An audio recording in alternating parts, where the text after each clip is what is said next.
Hi, everyone, and welcome back to some new episodes of Sisters in Service. For those of you that know me, you know why I do this, because I want to tell those stories of active duty women and women veterans and to tell their story, you know, the good, the bad, and the ugly of what happened to them in service and after service. But these women are also doing some amazing things in their life after service. I also like to highlight these women who are business owners, they're entrepreneurs, they're bosses in their business. So I hope you'll continue to listen and let your friends know and let me know how this lands with you, because it's really important for me that you guys understand what I do, why I do it, and why I continue to do it. So here's the first episode. This episode is being sponsored by Small Space Pilates. Are you ready to get fit and fabulous from the comfort of your own home? Look no further than Small Space Pilates.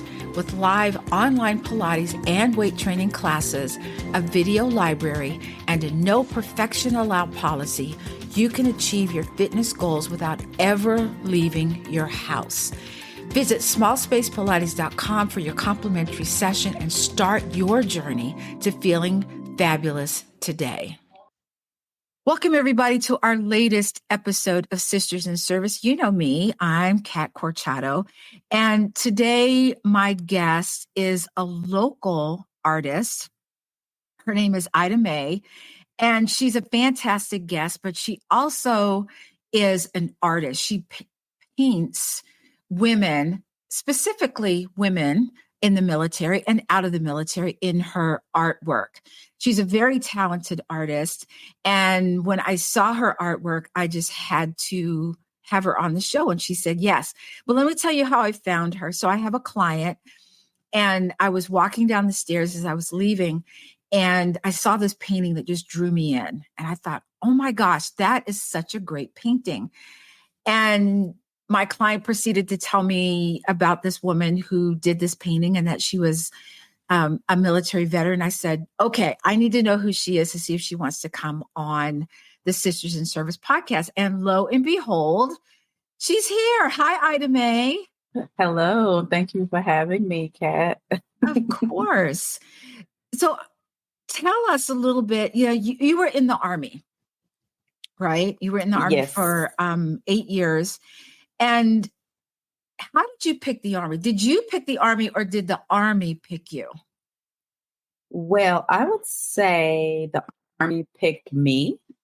I didn't grow up in a military family, but my big sister, Talitha Calamia, she was in the Army before me. And, we always want to follow in the footsteps of our big sister. So, and that gave me some interest in the ability to travel and to do some different things with my life. And so she made it seem like it was an easy path to take for a young Black woman. Yeah. So let me ask you this. Did you feel like it was an easy path? It wasn't as difficult as I thought it would be. I joined the military as a photojournalist. I informed my recruiter laughingly that I would not be interested in joining if I couldn't do something artistic. And he looked for a long time and he asked me, what about photojournalism? And I was like, oh my gosh, of course. And I really did enjoy my service as a photojournalist, getting to know people, tell their stories, and depict them in a way that was honorable to themselves and the military. I think it speaks volumes when you're able to go into the military, because remember, not many of us do that, but you also get to do what you love, being creative. Yeah. You know what I mean? At least you knew. I had no idea what I wanted. And I went into the military under general. Don't ever go under general, ever, ever, ever. Because they will stick you where they need you. And trust me, that's not a good thing. But I think that's amazing that you got to do that. So you stayed in the military and then you got out. Let me ask you about your transition. Mm-hmm. Was your transition easy or not so easy? I would say it wasn't as difficult as many active duty soldiers, because I had the opportunity to be in the reserve. I call it an opportunity, but there were a lot of issues in the reserve.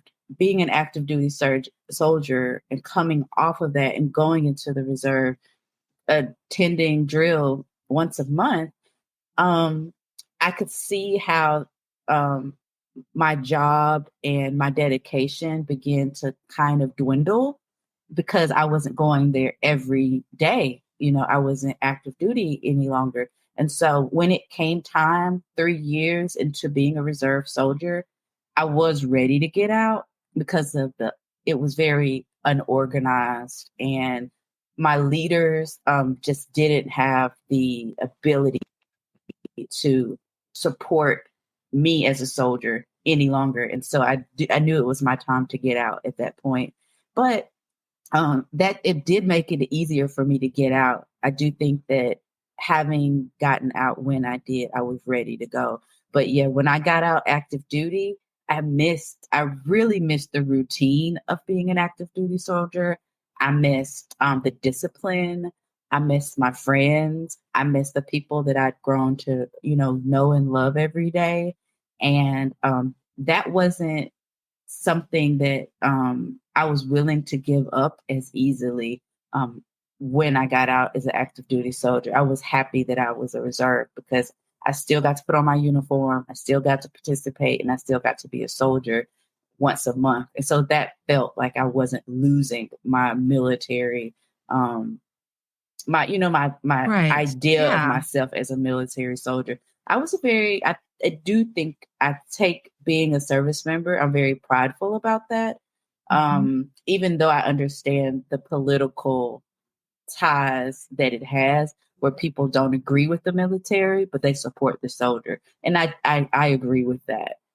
Support the soldier, but you don't have to agree with the politics. Well, I think also too, and you're not the first person that has said that to me, that, you think, oh, I'm going to go into reserves or the guard. And it's almost like it's a different kind of military, you're like, wait, what is this? And on top of being active duty, you are active duty all day, 24 hours a day. And sometimes on the weekend. Yeah. Well, yes, for those of us that had those 12-hour shifts, 3 days on, 2 days off. And I've heard that before. So I'm starting to get kind of a picture now of, and I'm wondering why it is, because I've been hearing a lot of, and even stuff that's been in the news of things that have been happening and these commanders that are, being relieved of duty because of some of the stuff that's happening in their units. So it kind of makes me wonder about what's going on. I don't want to speak negatively of the reserved, but essentially I would say that if you have a pulse and, you can pass your physical training and you're healthy, you can be in the reserved because they really just want to have a stockpile of people that are military ready. And you need this as a country. If something happens, you're going to need to have as many people as possible. And it's good to know, that these people are ready to go. And as a reserve soldier, you sign on and you understand if our country goes to war, that you're going. You're going. Absolutely. You know what else I think too is that I always hear civilians who talk about, oh, I don't want to go in the real military. I'm just going to go in the reserve or the guard. And I'm like, do you understand that you guys are the first people to go? Yeah. If something you do know this, right? And so it just, or they'll say, oh, I really want to go to school. Well, if you go in the military, go in for 4 years, go to school and get out. It just baffles my mind. Anyway, don't let me get on my soapbox. I'll just keep it moving.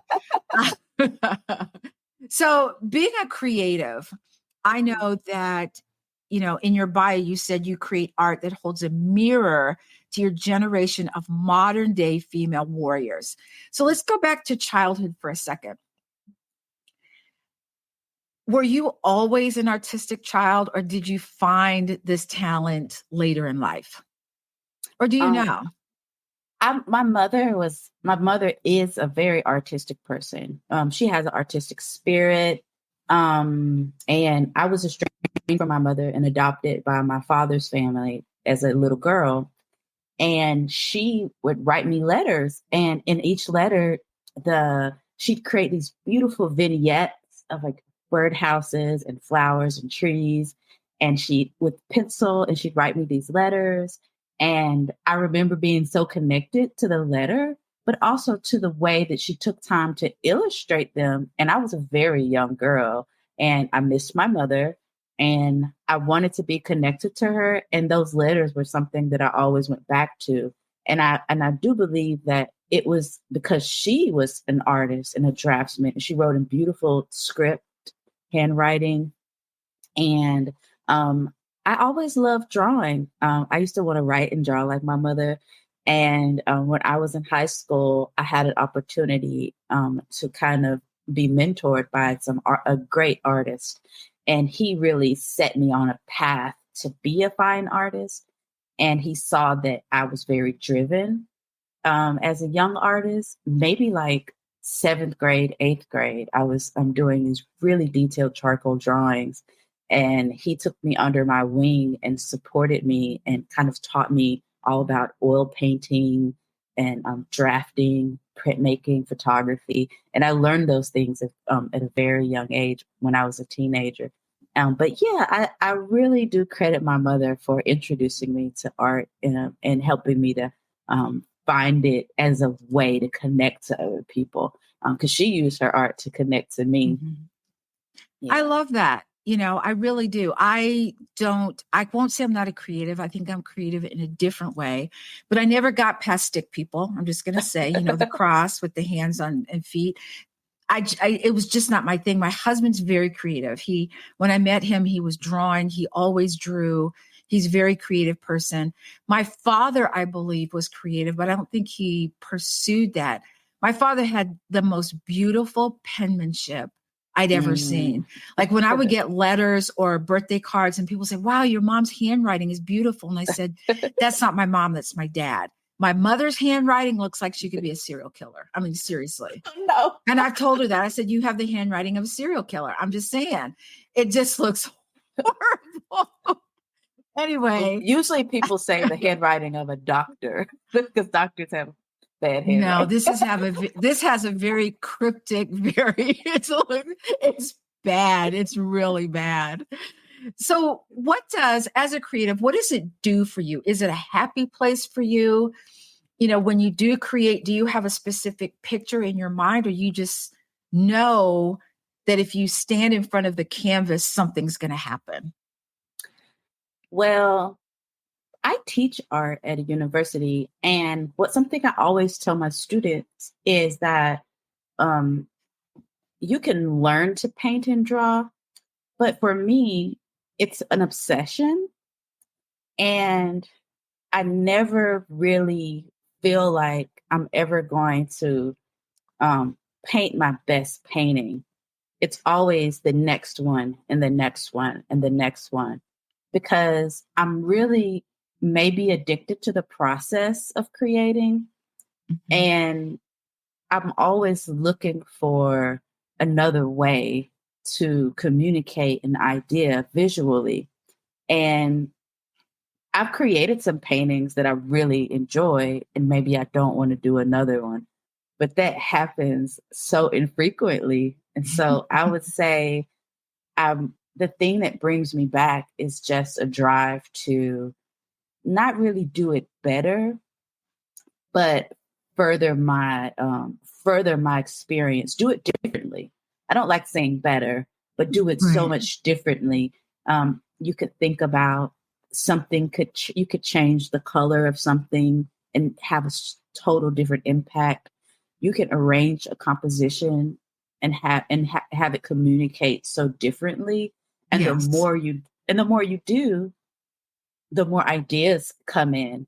And most artists and writers and creative people, they've been doing it for a long time. They will probably say to you, I'll never get to create all the things that come into my mind. But that's a warm feeling, because it just means your ideas just live inside of you. And every time you pick up your medium, something comes out, and you're always curious at what comes out. And if you put a blank canvas in front of me, I'm going to panic.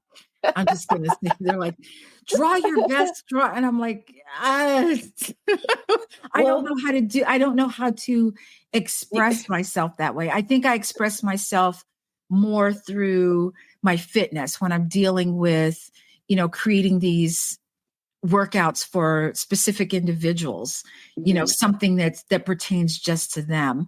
yeah. So when you were in the military, what when you came out, let me rephrase this. When you get out of the military, did you automatically know that when you're in transition that you were just going to make being a creative full time, or did you have to, was it a process? Did you go from, regular job and then say, oh no, this is not going to work? Or did you just know as soon as you got out, I'm painting and I'm painting full time? It's taken me a long time to get to where I can allow myself to be a full-time painter. And today I think I'm closer than I've ever been, but still not committed to it. Mhm. Um, when I was in the military, um, I was engaged to my husband, and I sat in my barracks room for like 2 months. And I painted a picture of my my chaplain from Afghanistan. And that was the first female veteran portrait that I actually painted. And it was beautiful. It was so beautiful. I What don't was it really about her though? What was it that made you want to do that? Was it a feeling? Was it a the picture in your mind? What was it about her? well, to answer your question before, um, I was transitioning out of the military, Mhm. and I had told my then fiance that when I get out of the military, the only thing I want to do is paint. That's the only thing I want to do. Like, I don't want to work. I just want to paint. And he said, well, you could paint now and you don't even paint. And I kind of scoffed at that. And I kind of felt like, well, I work hard and I'm in the art, I go to work every day and, I'm tired. And I had all these other excuses. But he was right. I had a lot of downtime and I didn't paint. And so I bought a canvas and I bought some paint. And I was like, okay, what do I paint? And I remember when I was deployed in Afghanistan, the only thing that gave me hope was going to see the chaplain every week because I really thought I was going to die. I'm not going to Oh, lie. I no, was in that makes me Afghanistan. sad. I, Oh my I thought goodness. I thought I was going to die. And I was like, I'm from Mississippi. I was baptized in dirty water. I was raised by a very Southern Baptist family. So I knew if I died, I wanted my soul to be right. And we had a black chaplain who would preach the socks off of anybody. Her name was Hollis Taylor. If anybody know, then they know. If you know, then you know. And she was a tiny little lady, light skin, slick back ponytail. And she would be up in that pulpit preaching. And she was a chaplain. And I was just like, go girl, she was a black woman. I really connected with her. And when I got back, I just missed that connection that I had every Sunday. And that gave me hope. And now I was back in the States and I was no longer connected to that sense of hope and source of my spirituality that I had grown to get used to for a year. I went to church and listened to her preach. And so I just missed that. And I painted a picture of her because she's a black female that made a difference in my life in the military. And that's probably where it all started. And um, so when I got out, I only wanted to paint. I did some other things. I was a jeweler. I was a photographer. Um, and eventually I became a mother. And so today, I've focused on keeping my career in line with the arts. So I no longer do photography for a living, and I no longer do any jewelry work for a living because I've worked as a bench jeweler before. But today I work as I teach art appreciation and I teach watercolor. So I teach one studio class at a university. And even from the beginning, I think I am blessed because I've really turn down anything that wasn't in line with my creativity, Oh, because I felt like I had absolutely. more to offer to the world, maybe. Yeah, to the world. That that's why I always wanted to focus on how could I use my hands and really stay connected to that part of me that was creative. I love Yeah, that. Um, because when you try to deny something that's so natural to you, it's gonna blow up in your face at some point. You can't deny it, yeah. especially when it's meant to come out. So do you think that your time in the service influenced your artistic expression in any way? Um, no, but if you're creative, you gotta have a story, right? You gotta have a story because what are you gonna paint about, you know? So it's helped me to grow up. It's helped me to see the world. It's helped me to understand um, politics. It's helped me to have a deeper connection to some things that a lot of people know about, but not a lot of people don't, you know? And I feel like it's given me a life.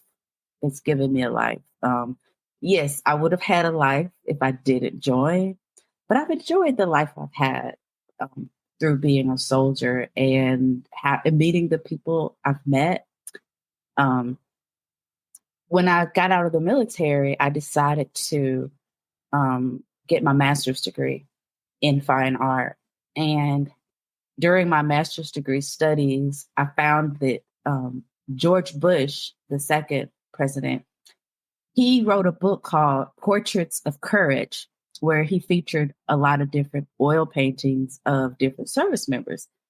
And I have mixed feelings about the book, but I would say I felt like that's something that I could and should be doing because I feel like I don't want to see someone else tell my story.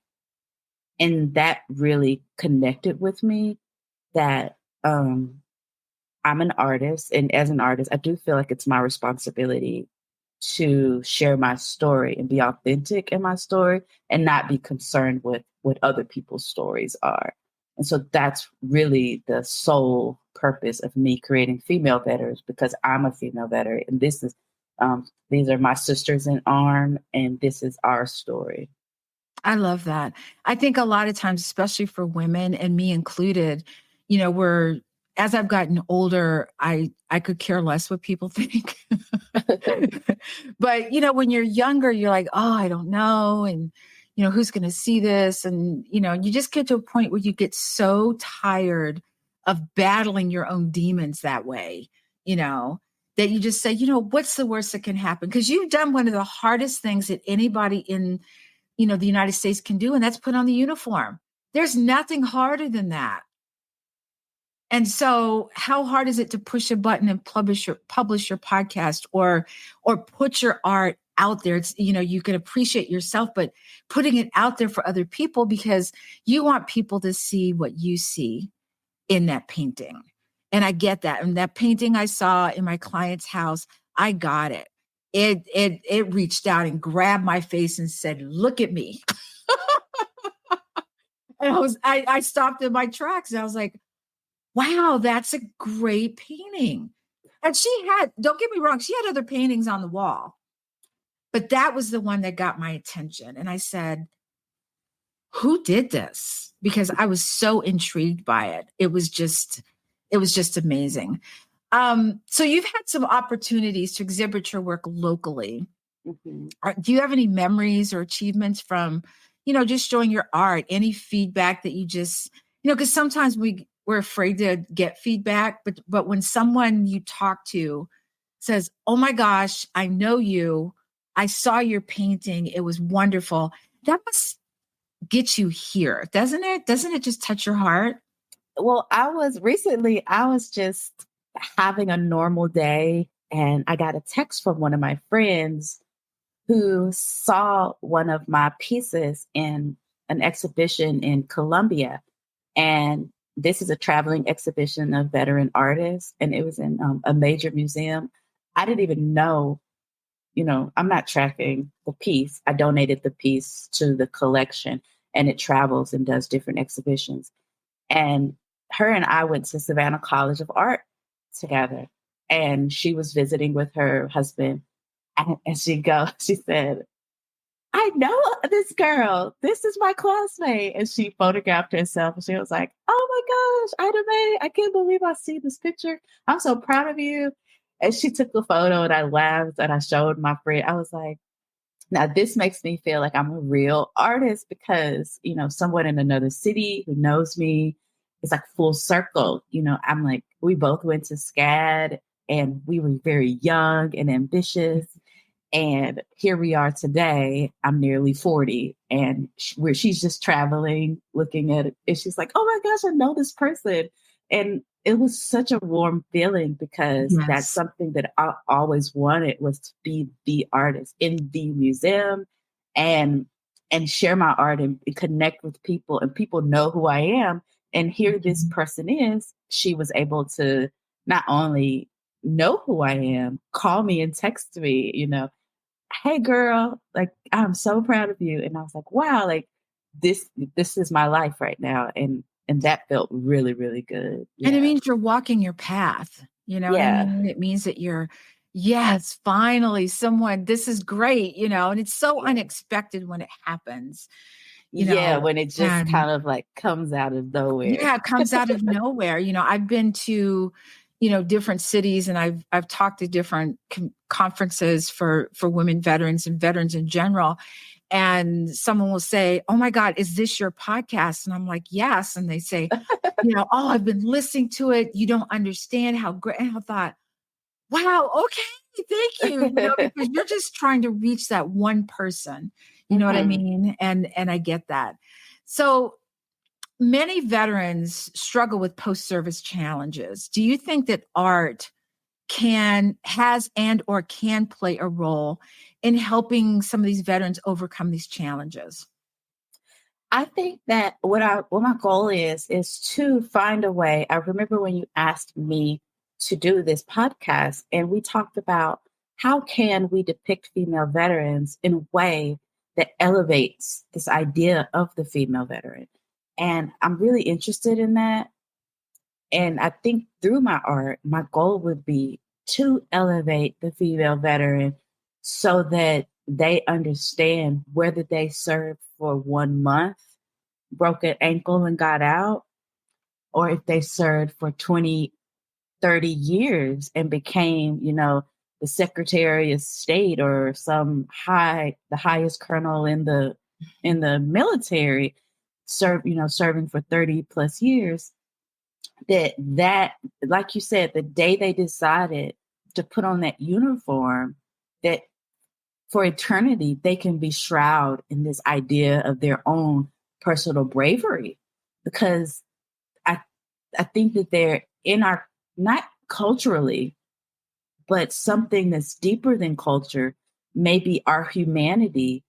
Women, we birth, but we also have the ability to, I don't want to say kill, but we can kill and we can destroy all in a second. And we're powerful. We're powerful. We're not these meek people walking, that some maybe men think we are. Yeah, I haven't met many women veterans that don't speak up. Yeah, we're not these meek people. Like we'll have our kids and protect them. And I think having that duality as a woman, it makes us very powerful. And I do need a man. I love me a man. Give me a man. I don't need one, but it's nice to have one. Yeah, Thank you. I'm gonna need me a man, but being able to show that strength, because men need feminine energy too. They need feminine energy. Yes, too. They do. They don't think they do, but they do. Yes, but I do want my art to stand in and show that strength and that power, but also that vulnerability and nurturing that women have, and we're both, like, girl, hold your head up. You got this. When I went to Afghanistan, I knew, like, okay, they put a M16 in my hand, boots on my feet, and, they expected me to, soldier. Yes. And it wasn't like soldier like a girl. It's like soldier like a soldier, soldier like a soldier. Be a And if, soldier. yeah, Not and if female, something, not male, yeah, be a not male. soldier. Yeah. And if something go down, you're gonna put that thing and you're gonna lock in. You do what you got to You're do. gonna do it. And you're gonna make it home. And but people, when you come back here, they want you to be a girl and put on a dress and be, Oh, yeah. And I think even now, it's been 23 years since I've been out of the military. And even now, when I tell people I was in the military, and they'll say, well, you don't sound military. And I'm not really sure what that means. Or here's the one I love, you don't look military. And I'm like, all right, show me the picture in the dictionary that shows a woman veteran and what they look like. Yeah. I think we just have a whole lot, a lot more to go and a lot more to do. And I think part of your artwork is doing that. We need to find more artists out there, more women veterans, and we need to have like an art exhibit of military veterans showcasing their art. What do you say? And we will, and we do, and we have, yes. I think that's amazing, because here's the thing, not saying that other women don't do this, but it's when a female veteran is like, I'm going to go do this. Not only do they say it, they actually put their boots on and they do it. They do it. And I love that. And they should be, not only did they serve their country, have their kids, support a family, fight for their country, but now they have their own business. If that is not, and I'm going to say this and this because it's my podcast, if that's not a badass, I don't know what is. And I'm just going to leave it there. So Ida Mae, tell us and our audience, where we can take a look at some of your paintings. Well, you can find me on Ida Mae Made. And that is my website, Ida, MAE, MADE. And on Instagram, I am ida.mae, MAE. And that's all my platforms. That's it.